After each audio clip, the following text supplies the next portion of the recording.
ফিলিস্তিনে চলছে বর্বর হত্যাযজ্ঞ। মারা যাচ্ছেন একের পর এক নারী, ছেলে, মেয়ে, এমনকি দুধের শিশু। পরিস্থিতি এতটাই নাজুক যে খাদ্য সরবরাহের অভাবে বাড়ছে দুর্ভিক্ষের ঝুঁকি। কিন্তু ফিলিস্তিনিদের কান্না যেন আরব শেখদের কান পর্যন্ত পৌঁছায় না। তারা ব্যস্ত আরাম আয়েশে। তবে প্রতিবেশী আরব দেশগুলোর নিশ্চুপ ভূমিকা থাকলেও প্রতিবাদ জানিয়েছে বাংলাদেশ এবং বাংলাদেশের মানুষ।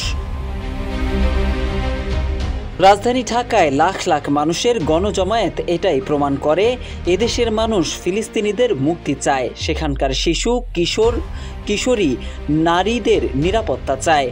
বাংলাদেশের এই তীব্র বিক্ষোভে টনক নড়েছে ইসরায়েলের প্রথম সারির গণমাধ্যমের। টাইমস অব ইসরায়েল বাংলাদেশের গণমাধ্যমের এই প্রতিবাদ প্রকাশ করেছে ফলাও করে।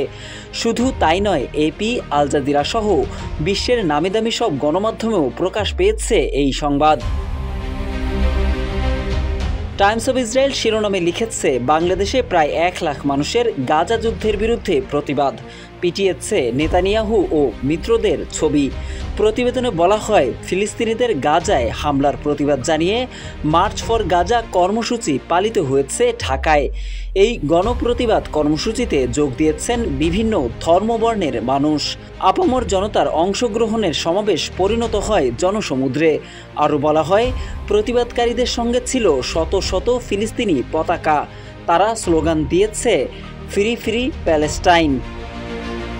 এখন যে কোনো ব্র্যান্ডের পুরাতন এসি বদলে নতুন ওয়ালটন এসিতে উপভোগ করুন 25% ছাড়।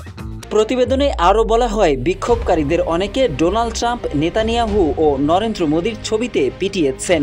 র্যালিতে তারা প্রতীকী কফিন ও হতাহত বেসামরিক মানুষের প্রতীকী কুশপুত্তলিকা নিয়ে এসেছিলেন। প্রতিবেদনের শেষের দিকে ইসরায়েলের সঙ্গে কূটনৈতিক সম্পর্ক নিয়ে উল্লেখ করে বাংলাদেশ সরকারিভাবে স্বাধীন ফিলিস্তিনি রাষ্ট্রকে সমর্থন করে বলে উল্লেখ করা হয়েছে।